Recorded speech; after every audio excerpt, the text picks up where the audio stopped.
After failing to confess my feelings to Aubrey, his family sent me abroad. The day I returned to the country, everyone was afraid I'd get too close to Aubrey again. Even he himself said, "The biggest stain on my life is being liked by my own adopted sister." To keep me away, they introduced Aubrey to many girls. Aubrey didn't turn any of them down, casually wrapping his arm around their waists and telling others with indifference, if she could just get rid of those unnecessary feelings, I wouldn't mind her coming back. It seemed he thought I still couldn't get over him. But this time, I came back for one reason only, to marry someone else. As soon as I appeared at the door of the private room, the air seemed to freeze. The girl who had just tried to kiss Aubrey after losing a dare was standing there. He was lounging on the sofa, relaxed and smug. It wasn't until someone blurted out an expletive that the group snapped back to reality. "Damn, why is Moira back?" Everyone stepped forward, instinctively blocking Aubrey from view. "Just like years ago." They awkwardly smiled at me. "When did you come back? You didn't even let us know so we could pick you up. How did you find your way here? Have you eaten? Want to come in for some snacks?" I stood still, looked at the room number, and smiled faintly. "No, I think I've come to the wrong place." The people blocking the door visibly relaxed.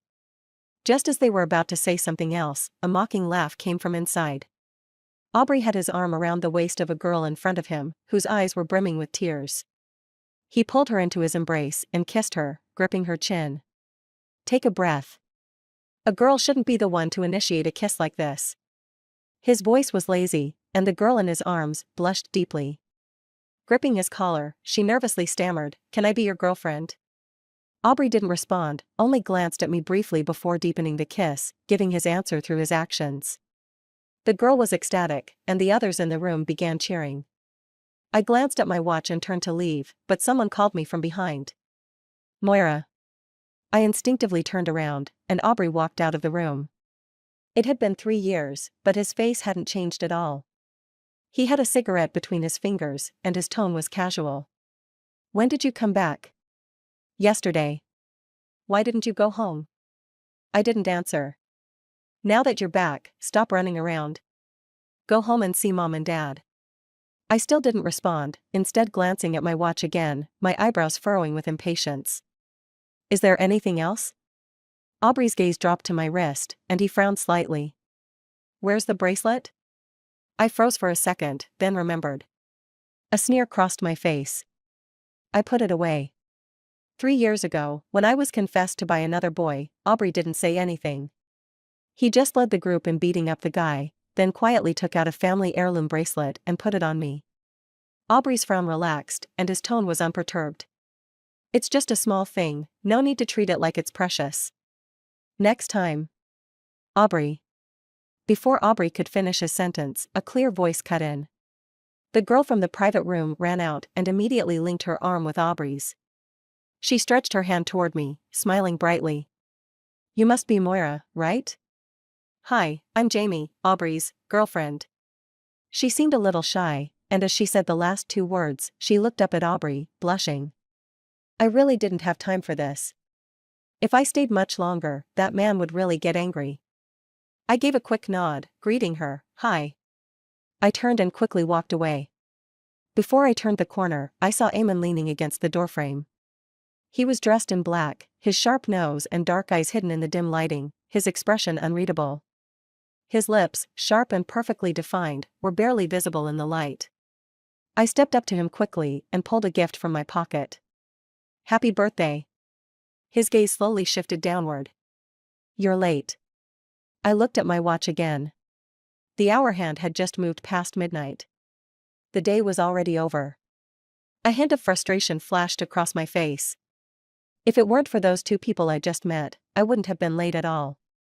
Eamon pulled me into his arms, and with a swift motion, he lifted me off the ground. The flight had originally been scheduled for 9 a.m., and I was supposed to be back before noon to have lunch with Eamon. But because something came up at school, I was delayed and only rushed back in the evening. I had promised to have dinner with him, but then more things happened along the way. The food had gone cold. But the tension between us only seemed to rise. He held me firmly, as though punishing me, and carried me out of the private room. It was a little chilly outside, and Eamon grabbed a jacket from the sofa, draping it over my head. The smell of cedarwood filled the air, sending a subtle thrill through me. A luxurious, understated Maybach was parked by the side of the road, and just as we were about to get close, a surprised yet familiar voice rang out. "When did you come back?" "Eamon." Aubrey and Jamie were walking toward us, Aubrey's arm around her waist. His voice was filled with surprise, and even through his clothes, I could feel his probing gaze. Eamon only glanced at him, his tone indifferent. "Just got back." Aubrey teased, "Good buddy, have you figured things out? Let me see who it is." Saying this, Aubrey took a step forward, reaching out to pull the jacket off my head. I instinctively clutched Eamon's collar tighter. Aubrey's hand didn't touch Eamon's clothes. Eamon only gave him a quick glance, and Aubrey ultimately withdrew his hand. All right. You're so protective, I won't get in your way. Just don't forget to bring her out next time for us to meet." Eamon didn't respond, only holding me as he led me into the back seat of the car. Eamon was well known as a wealthy second generation in City A. He was also Aubrey's best friend. In the past, I often saw Eamon and Aubrey hanging out together. Although they were good friends, back then, I couldn't shake the feeling that Eamon seemed a little distant with Aubrey for some unknown reason. Later, I found out why. The real reason wasn't what I thought. On the day after my failed confession to Aubrey, the day his family sent me abroad, Eamon had followed me. The car slowly made its way toward Eamon's villa, and I continued to lean on his shoulder. The partition in the backseat lifted, and his hand slowly moved up my arm. The cold touch made me involuntarily tense. His hair brushed against his face, and his eyes darkened. The bare skin of his neck was exposed. His fragile skin was slowly pressed against mine, sending shivers through my body. The drive from the club to Eamon's villa wasn't short. He knocked on the partition, and the driver, understanding, stopped by the roadside and got out of the car. As the temperature in the car slowly rose, I bit my lip, desperately trying to hold back any sound. But Eamon deliberately whispered in my ear. "Why aren't you speaking? Are you uncomfortable?" I opened my mouth, wanting to say something, but the next moment, I was harshly pulled into a kiss. I could only let out a soft whimper. I didn't know how long it had been, but Eamon finally stopped. His handsome face, illuminated by the soft car lights, seemed completely satisfied. He held me and gently wiped my face.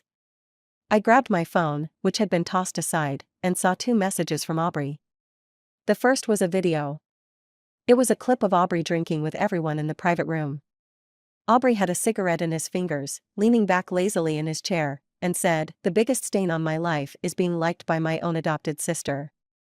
If Moira could just get rid of those unnecessary feelings, I wouldn't mind her coming back."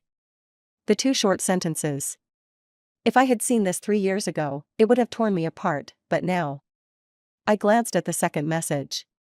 "I heard you took the bracelet his family left for the daughter-in-law? Don't forget to return it when you have the chance. Don't covet what doesn't belong to you. It should be returned to its rightful owner." This wasn't Aubrey's tone. It was clear who had sent these 2 messages. The news of my return to the country eventually reached Aubrey's parents. It happened to be Aubrey's mother's birthday party, and she called me, asking me to come home.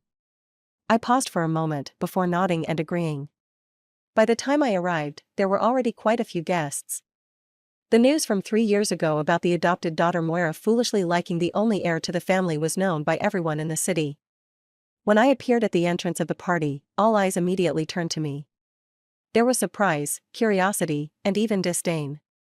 Jamie was hovering around Aubrey's mother, trying to charm her, but Aubrey's mother seemed indifferent to her. However, when I appeared, she immediately turned and linked arms with Jamie, smiling happily. She then looked at me in surprise and said, "You're back, come here, let me introduce you. This is your brother's girlfriend." She emphasized the words "your brother's girlfriend" as if to make a point, and I gave a faint smile. I handed over 2 gift boxes. One was a family heirloom bracelet, and the other was a birthday present for Aubrey's mother. When I handed over the gifts, I hesitated for a moment, then finally said, "Happy birthday." Aubrey's mother held my hand and exchanged a few pleasantries with me. She accepted the bracelet, but the gift was casually placed aside. There were so many guests today that Aubrey's mother didn't have the time or energy to pay much attention to me. I politely left the banquet hall and made my way to the garden. It had been 3 years, and so much had changed here. I was lost in thought when I suddenly felt a gaze on me. I looked up and met a pair of deep, dark eyes not far away. It was Eamon. Wasn't he supposed to be on a business trip today? He was dressed in all black, surrounded by a group of people. Aubrey was also by his side, questioning him about the woman he had held the day before. He said nothing, just silently fiddling with a ring on his finger.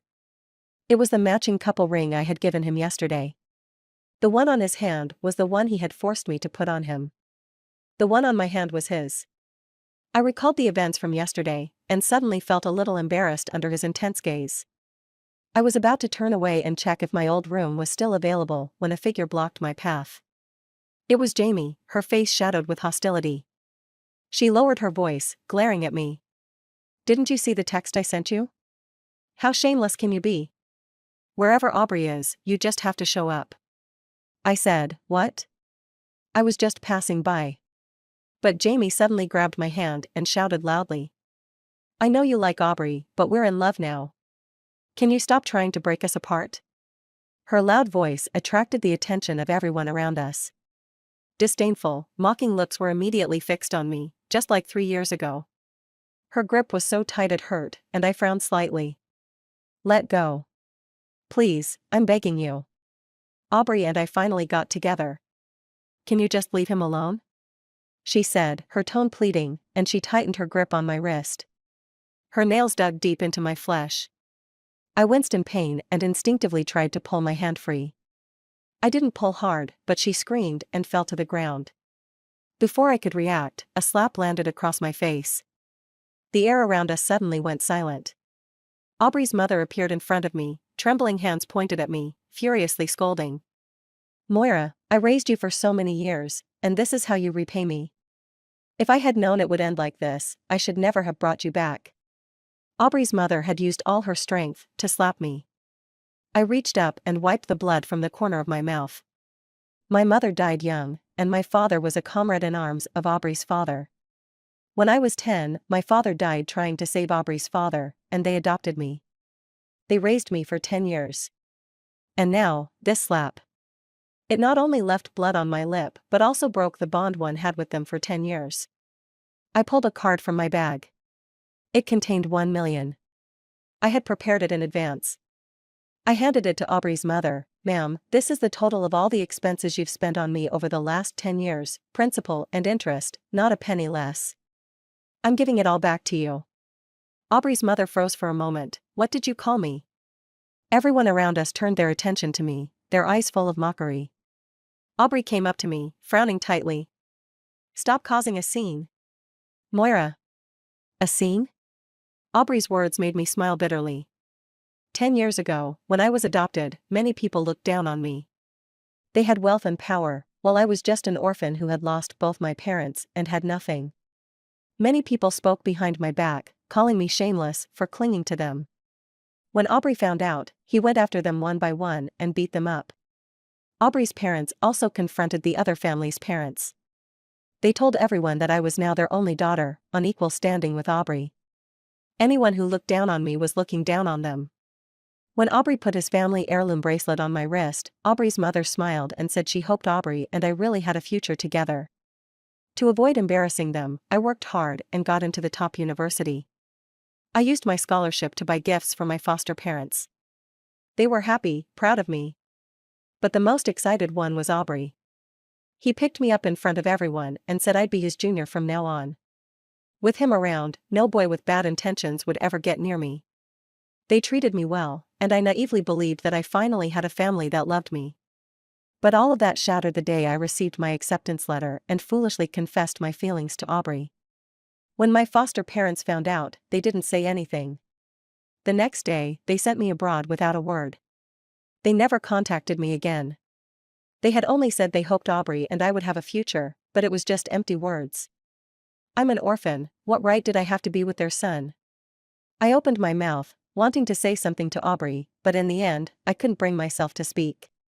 Forget it. There was nothing more to say. I didn't look at them again and turned to leave. But Aubrey grabbed my wrist. His face wore an impatient expression. Today is Mom's birthday.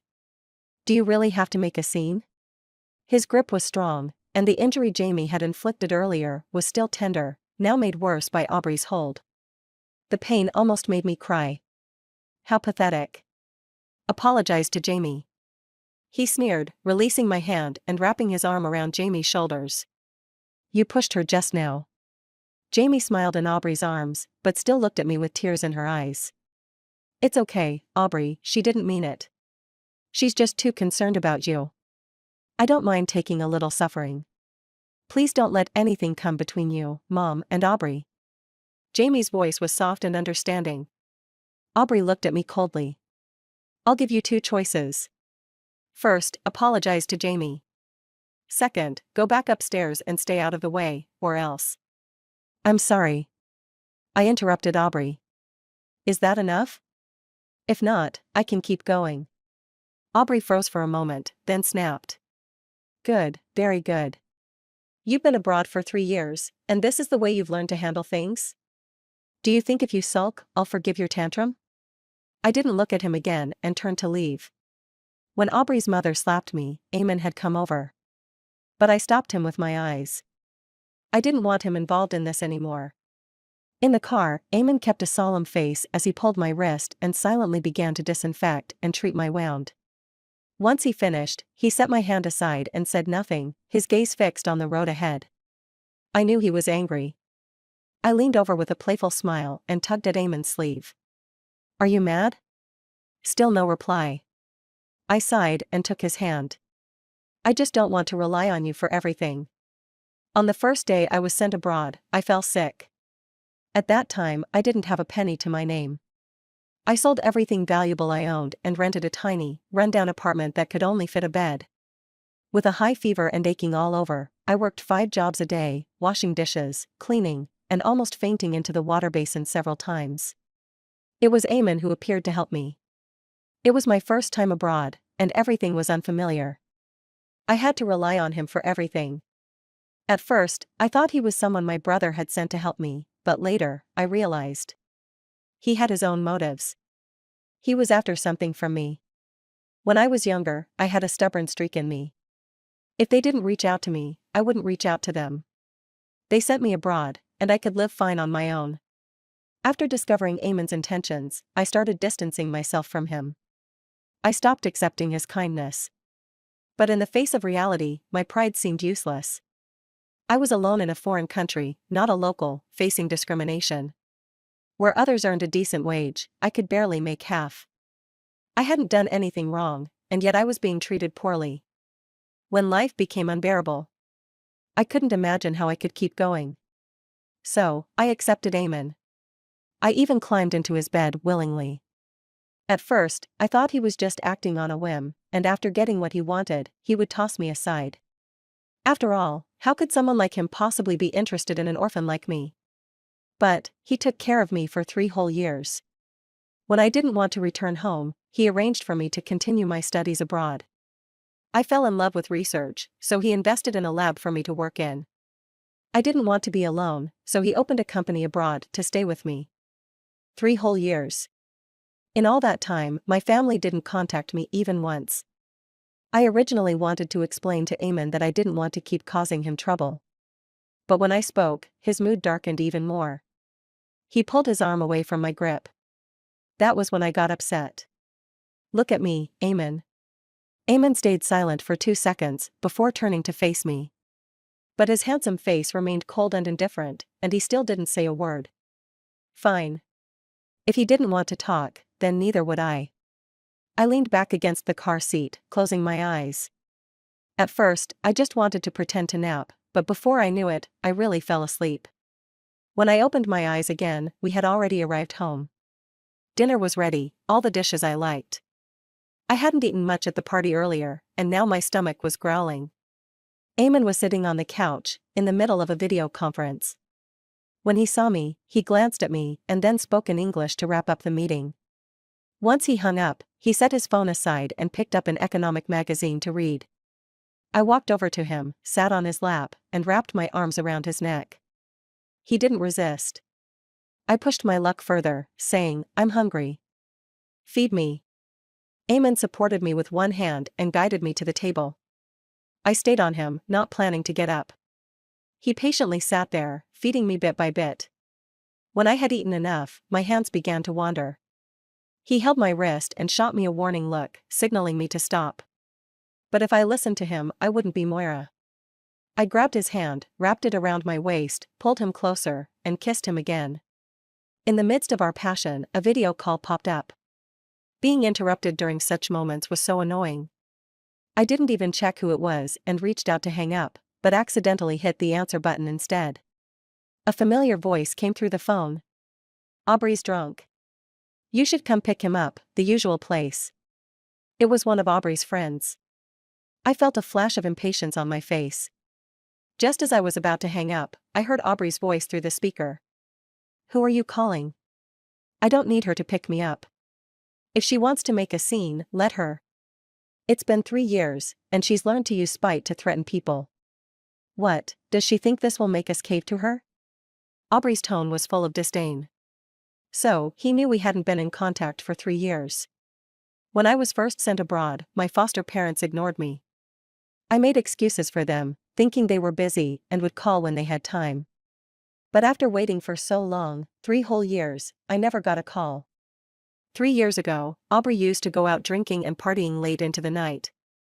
No matter the season, no matter the time, if I got a call, I would get up from bed and go look for him. But now, what does his situation have to do with me? As I got lost in my thoughts, Eamon's gaze turned sharper, and he kissed me forcefully on the lips. I groaned, and he moved away to grab my phone, hanging up the call. Just a moment ago, I had been the one taking the lead, but now Eamon was sitting still, with a firm grip. After hanging up, he cupped the back of my head and pulled me down toward him. Are you still thinking about him? His voice was cold. I opened my mouth to respond but stopped myself. I remained silent, closing my lips. He hadn't even acknowledged me earlier. Eamon's expression grew darker. Don't think about him. As Eamon and I were locked in a heated moment, I heard a faint noise coming from the door. Eamon quickly covered me with a blanket and shot a sharp look at the door. A head peeked through the door. A woman who looked quite similar to Eamon, though middle-aged, still youthful and well-preserved, stepped into view. Seeing her, Eamon's expression softened, and he sighed in resignation. Mom, what are you doing here? Under the blanket, I stiffened. 5 minutes later, I stood in the living room, face flushed red and stiff with embarrassment, awkwardly greeting Eamon's mother. Hello, Aunt. His family probably didn't know about Eamon and me. I lowered my head, too embarrassed to look at her. A shadow loomed over me as Eamon stood in front of me, blocking the light. He looked at her calmly, without speaking. She didn't say anything either.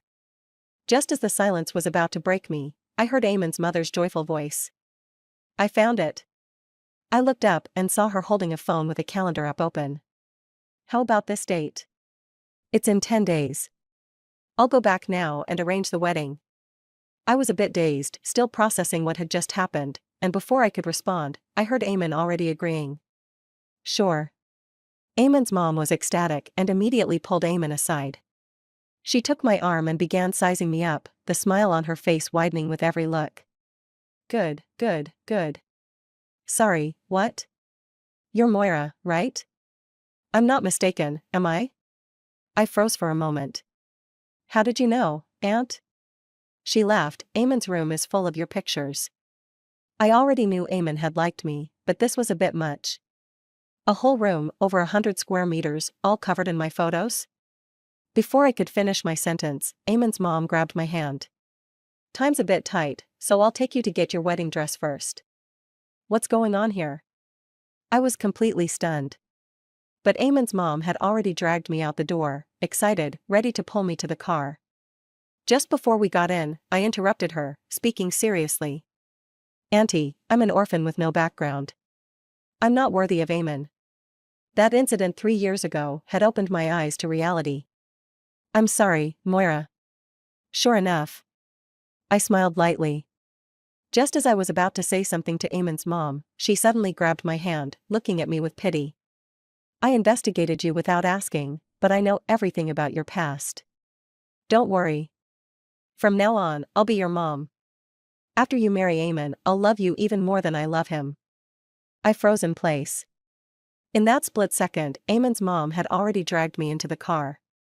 He hasn't told me much about you, but I was curious, so I looked it up. Sorry about that. You're amazing, getting into the top university, studying at a prestigious school abroad. I heard your research team recently won first place at a world competition, right? Eamon doesn't know much, just makes a little money here and there. If you ask me, he's not even good enough for you. Eamon's mom kept talking, and her words made my eyes well up. That same day, Eamon's mom took me to order the wedding dress. The next day, invitations went out. On the third and fourth days, we went shopping for things, and by the fifth day, the dress was ready, made overnight. I have to admit, preparing for the wedding was exhausting. It wasn't until after we finished taking the wedding photos that I finally had a moment to relax. I realized I hadn't had time to check my phone for days. When I picked it up today, I saw a ton of missed calls and messages. Aubrey's messages were the most frequent. He had sent a screenshot of a hand, a photo of Eamon's hand that had been visible when he hung up a video call with one of his friends. Whose hand is this? A man's? So now you're getting men to play pretend? Do you think I'll still care about you like I did before, just because there's a suspicious man around you? Are you trying to test me? Can you stop being so childish? My patience is limited. If you behave, I might consider you my sister. But if you keep pushing, and you have to. So many words, so annoying. I didn't read any further and just exited the chat. Aubrey's mom also sent a few messages. What I said that day was too harsh, but you know, Aubrey's my only son. He's going to take over the family business one day. You should understand my position. After all, you've been my daughter for 10 years. I still care deeply for you. Be a little more sensible, let go of any inappropriate thoughts, and I'll still treat you as I did before. Aubrey's mom's words left me in silence. I stared at my phone for a few seconds before I closed the chat. There was nothing left to say. There were also a few messages from mutual friends of mine and Aubrey's. But other than friends, teachers, and classmates, I didn't reply to anyone else related to Aubrey. After replying to messages, I browsed through IG. I should have known better, but once I checked, I saw Aubrey had flooded my feed. He posted a bunch of photos of himself with Jamie. Some were from Jamie's birthday, others from their trips abroad. Aubrey rarely posted on IG, sometimes not even once a year. But now, he was posting quite a lot with Jamie. Maybe he was really serious about it. I refreshed the feed, and there was one new post from Eamon. No caption, just a photo of our hands, wearing matching couple rings. The comment section exploded. Aubrey was the first to comment, asking who Eamon was. Eamon ignored him but replied to the other comments, thanking everyone for their well wishes. In the end, Aubrey posted another comment wishing Eamon well, but Eamon didn't respond. This led Aubrey to message Eamon privately, asking if something was wrong with him. Eamon still didn't reply. But Eamon didn't block him either, he just started posting 2 or 3 pictures of us every day. None of them showed our faces clearly, though. The day before our wedding, when I arrived at Eamon's family's old house, I ran into Aubrey and his group, who had come early to celebrate with Eamon. Jamie was right beside him and noticed me first. She gasped, "What are you doing here?" Aubrey turned around when he heard her, and a mocking smile curled on his lips when he saw me. He crossed his arms and looked at me smugly. "Well, you've come to your senses, huh? Come here." I ignored him and walked toward the old house. Aubrey's expression darkened, and he stepped in front of me. "What are you doing? This isn't a place for you to cause trouble." I frowned slightly. "It's none of your business." Honestly, Aubrey was just so annoying. Jamie stepped forward to try and stop me. "This isn't a place for you to barge in. If you offend Eamon and his family, no one will protect you. It's better if you just go back for now. Whatever it is, we can talk about it when Aubrey and I return." Before I could answer, a child came running out of the house. It was Eamon's uncle's son. He was about 5 or 6 years old.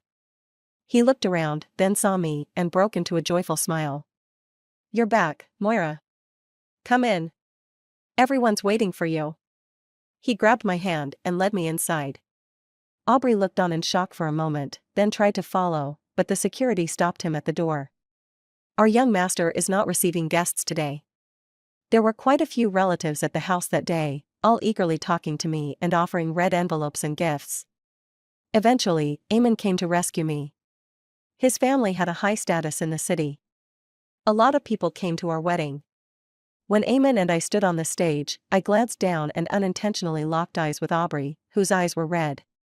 He was gripping his fists as if he had been wronged. When my foster parents saw me, they too were shocked and froze in place. The wedding proceeded smoothly. We didn't finally get a break until the evening. I was so tired that I almost fell asleep leaning on Eamon. Just as we reached the entrance of the old house, we were stopped by a figure. It was Aubrey.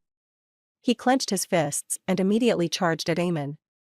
"I considered you my brother, and now you're after my sister. Who gave you permission to marry her?" His eyes were wild with rage. But before he could reach Eamon, Eamon kicked him away. He was like an angry lion, his eyes bloodshot, repeatedly shouting at Eamon. "Who gave you permission to marry my sister? She's mine." Eamon furrowed his brow, about to call the security to remove Aubrey, but I grabbed his hand. I shook my head at him. Eamon's face changed, and he instinctively tried to tighten his grip on my hand. But I was already standing in front of Aubrey. I slapped him hard across the face. "You know, I'm only your sister by name.